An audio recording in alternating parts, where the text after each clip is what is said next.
Welcome to the next in our series of conversations for 19A Advisory. And today we're going to talk about risk management and unexpected event planning. I'm Trent Hadfield, Lead Advisor. I'm joined by my colleague, Chris Mauser, Senior Advisor. Thanks for joining me today. Yeah, good to be here, Trent.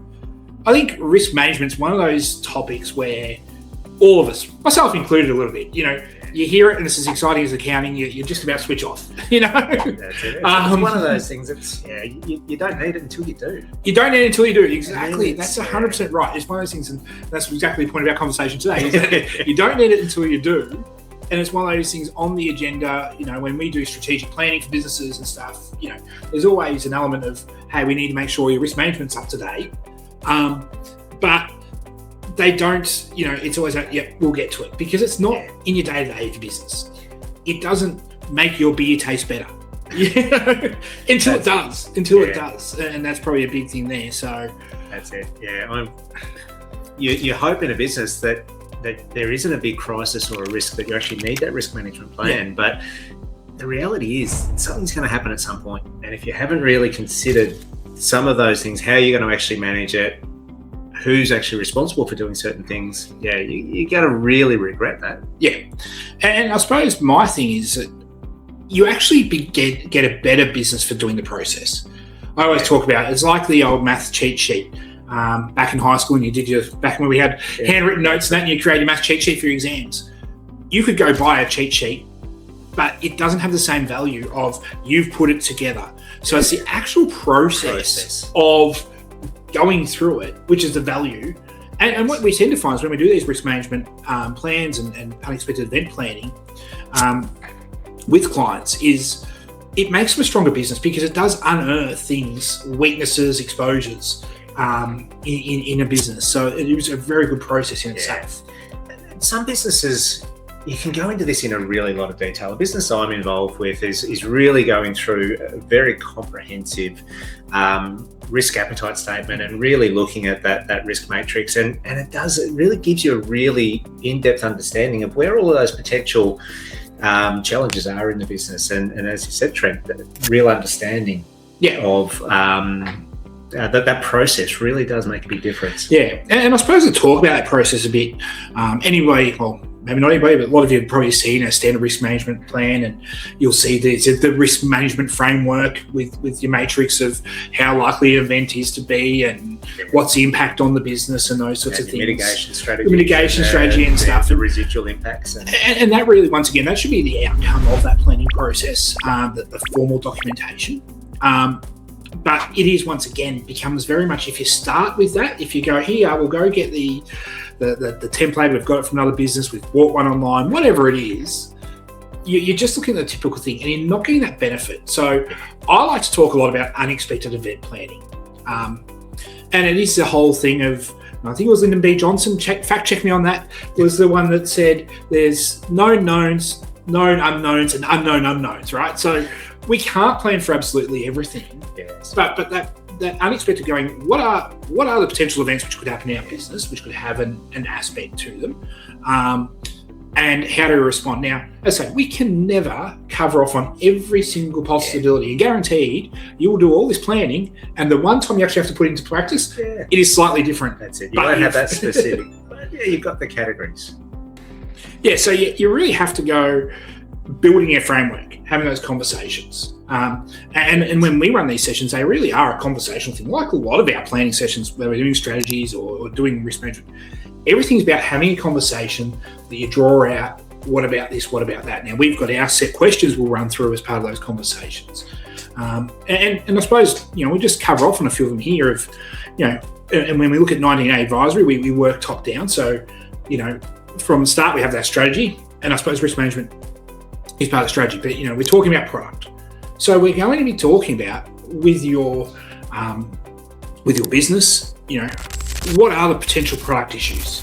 What could be something which should pop up, and how do we deal with it? That could be fairly severe or minor. It depends on what line of work you're in.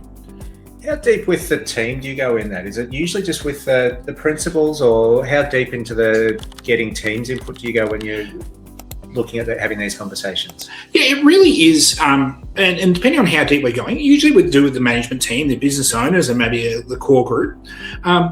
But But then at that next stage, we would often then go, hey, what about this? What would, bring the team in? So sort of sense check it with. Sense check it. And especially, once again, it depends on the size of the organisation.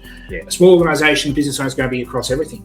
But we may actually go through our process at a larger organisation and go, hey, we've identified there could be this supply chain issue.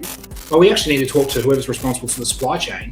What do you think about it? So that's a big one as a team there. So you've got those likes of the product, and then people's a big one.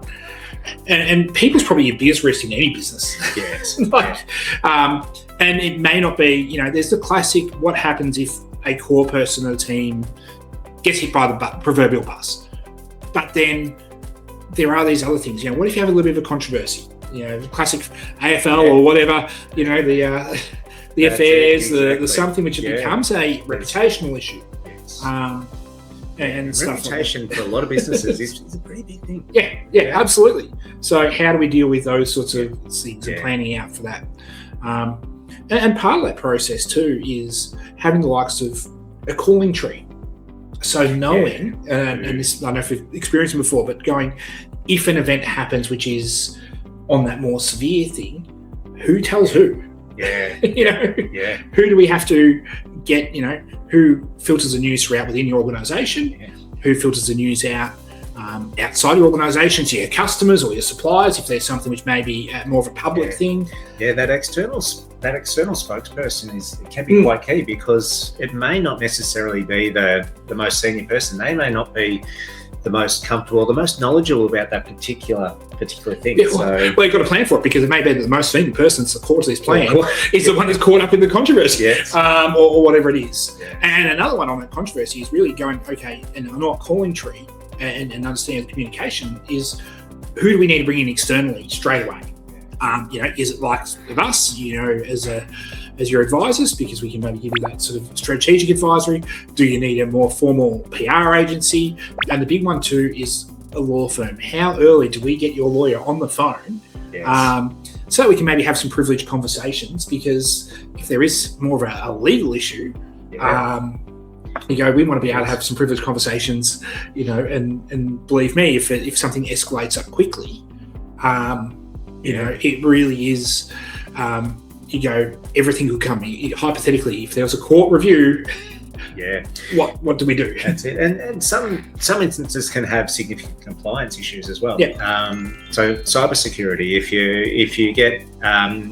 you're a victim of a cyber attack, is it a reportable incident? So what are the privacy issues? What and who do you actually need to report to? And I was at a seminar recently, and a survey sort of said that around about 30% of businesses felt that they'd actually been victim of a cyber attack. And someone actually said, well, you're all liars. It's 100%. You just may not be aware of it. There's so much out there. It might be getting caught by your filters, and you're being protected from it. But there is certainly that risk that at some point something will get through, and it may be a reportable privacy issue. And do you have the systems and structures in place to know what you need to report and who you need to report those to? And it's important. Obviously, there's, particularly when talking privacy and cyber, there's the government guidelines, which are pretty strict, and sometimes not always practical. There's can be balancing in these situations too. Like if you have some sort of, call it a hack or a phishing attack or whatever it is, actually having that cool head, and that's where sometimes having somebody like ourselves come in from outside to be there to hold your head and go, let's look at, before we go send out the notification to every single person in our address book that we've had some sort of compromise to our data set or whatever. Let's look, what was the extent? Was it actually ours? Is it, and talking about cyber and that, often the way these attacks work is it looks like it's you that's been hacked because somebody got a bank update email from you. And I certainly, have seen that happen with clients before where, we've changed our bank details email and they think it's you that was hacked, but it was actually them on their incoming. So understanding, really having that cooler head prevail and go, let's understand the situation before we blow everything out of proportion too. And that's part of that unexpected event planning, going, how do we actually, what's our process? Where do we step back, assess, plan of action, who's involved? And I had one recently, and it was not a cyber one, but another compliance one with a client. It was funny because we've just been doing a lot of this planning recently, and can't really divulge too much information, but it was a reportable where an employee had done a breach which warranted reporting them to regulatory bodies and the police. We'll go that far. But because we'd been doing this planning, we dealt with that within half hour of finding out of, hey, we've found out this is happening. We had police were reported. The preparations were going into the regulatory body reporting, and we were then going through the process of, one, standing down that employee, but then also looking at, okay, is there fallout, other employees involved and all these sorts of things. So because we'd actually been having these discussions about what's required in these situations, and then it popped up, it just showed the planning works. Exactly. A great practical example of showing, you do the planning hoping you don't need it, but it popped up so soon after doing it. It really is really that great practical example that shows the benefits of doing it. And part of the risk management too, so we talk about all these dramatic things of, cybersecurity and, other, legal issues and compliance issues. But some of it can be just practical, lower level stuff. What we also look at stuff is like going, where is there, say, one person in a business that's the only person that knows how to do that role? Because that could be a dramatic event for your business. So there are these grand things and we think about those, but you may have it that there is the one person that can do accounts in your business hypothetically and nobody else can do it. And they step out, they resign. It doesn't even have to be an unexpected event. Where are our exposures? So this is where it can really make your business stronger by going, where do we have exposures in our business? As far as that goes, is there something that if we lost that key person, our business is going to be really in a bit of trouble for a period.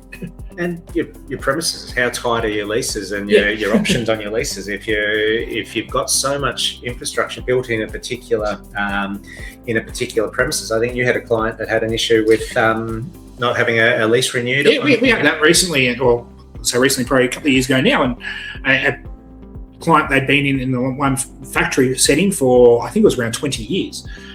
They were leasing it. It came on the market. They wanted to buy the property. They got outbid at auction. And unfortunately, that meant they had to move, and just because of tight timing, they had to move across two separate locations because they couldn't find a suitable alternate location and these sorts of things. And unfortunately, in that case, that stacked on with a couple other things going wrong, and that client did end up in a liquidation standpoint, just from two or three things all going wrong at the same time. So, could have some better planning. If it was that one thing, they probably would have been fine, but just that one thing stacked with the, some economic changes and other bits and pieces, was unfortunately enough to tip a business which has been going for 30 odd years over the edge. But being really trying to be in front as much as you can. As much as you can, without being too try and predict and too rigid on your plans. Always got to be flexible. Yes. And trying to pick those big categories. You're not going to pick all of those specifics, but if you've got those categories, that you have a plan around what to do with those specific particular categories. And you find there might be some which are those more common or higher risk ones when we look at that risk matrix, where you can actually test them out. Yeah, so when we talk about a people risk, there might be one of my big things is going, everybody should go on extended leave each year. If you go on leave for, say, 2 weeks, you then get to understand where are the holes, where are the security exposures and those sorts of things. Did we stop, did we? Yeah, I think I waved and stopped it earlier. So, let's go back a bit. But it's really with that risk matrix, testing some of these things out too. If you've got core people in your business and they how reliant on you are, everybody should go away for 2 weeks at a time each year, because when somebody's away, that's when you find out where their risk exposures are. That's when you go, we're reliant on that person, or if they are committing fraud, it's a good time to pick it up because they can't be there and covering it. Yes. I worked for, early in my career, I worked for Perpetual, the big fund manager, one of Australia's oldest companies, and they actually planned for, they're a CBD Sydney, is where the head office is. They would plan for a hypothetical terrorist attack in the centre of Sydney. And we're talking the emergence of cloud, so, not where we are, we're all mobile now, but they would have the drill once a year going, if there was an attack on Sydney, and obviously their exposures to financial markets and stuff, how quickly could they have the whole business up and running? And they could basically have the whole business up and running within 2 hours remotely. And they would actually test it once a year. They would actually go and core test it. Okay, there's been a terrorist attack in the centre of Sydney. Let's put this into action, into a plan, and play it out and see what would happen. Yeah, and that just shows the scale of some businesses, the level of risk planning that they will go to, and obviously that's not something that a lot of businesses are not going to have the resources to do that. But you can still take some of those learnings from it, and you can still stress test things, and as you said, some of those top things you can really do some scenario planning around it. Yeah. And I say, it's actually, it becomes enjoyable. When you do it in the right front, it becomes enjoyable because you learn a lot, you improve your business a lot. Yeah. And like everything we work on, there might be the core thing: risk management, strategic planning, succession planning. A business set for succession is going to be a strong business. Yes. A business with good risk management, practical risk management, is going to be a strong business. And I think that's the key message there of, have you done the process? Don't look like it as an expense, because it is that time expense, financial expense, but go, this is an investment. This is an underlying investment. And as a professional business valuer as well, I know that when you have these boxes ticked, we're going to be able to grow your business valuation because you've got these things covered off. Yeah, great. Because it's a more resilient business. So, Any other? I think that's gone into quite a few different directions than where I thought it was going to go, actually, which was a really insightful conversation. Always great hearing your thoughts on these things, Trent. That's Chris. Looking forward to the next one. Thank you.